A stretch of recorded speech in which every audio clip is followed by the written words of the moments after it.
Ассаламағалейкум жігіттер, байланысты Азамат Сапар.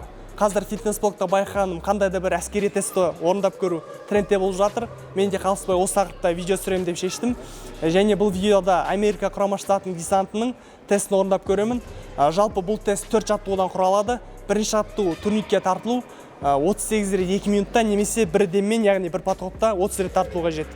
Екінші жаттығу брусьяда, яғни қос тұрықта отжимание 68 рет 3 минутта немесе бір подходпен 40 рет жасау қажет.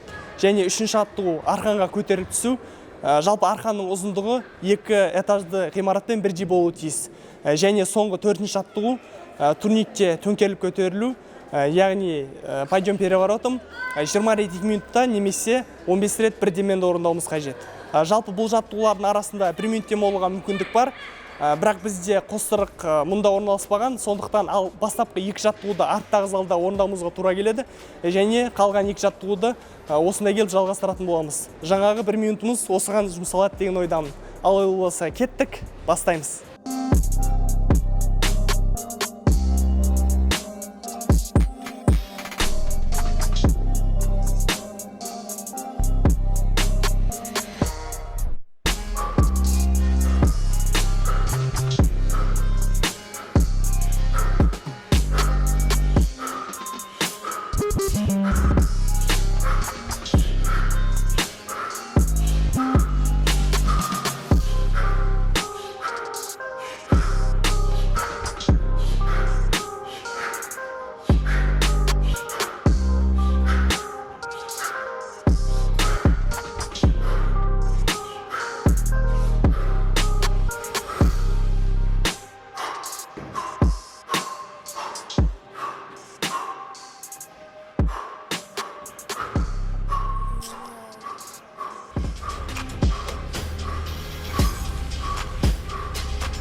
Достар, осымен бұл физикалық тестті де аяқтадым.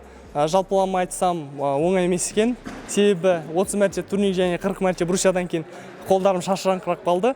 және арқанға да соңына дейін шыға алмадым, бірақ сонда да 2 қабатты ғимараттың биіктігіне жеттім десем де болады. Және турникте төңкеріліп көтерілуден санаудан кішкене шатасқан болмаса, жалпы бұл тестті жақсы деген бағаға тапсырдым деп ойлаймын. Достар, YouTube'да мен аптасына 1 рет боламын, ал күнделікті Instagram'дамын. Төмендегі сілтеме бойынша жазылуыңызды сұраймын. Рахмет. Достар, осында тест нормативтер болса, пікірге жазып қалдырыңыздар. Мен келесі видеоларда арасынан қызықтыларын таңдап орындайтын боламын. Және осы видео ұнаса лайк басып, каналға жазылуды ұмытпаңыздар. Осымен бұл видео соңына жетті. Сіздермен болған Азамат Сапар. Байланыстан ажырамаңыздар. Рахмет.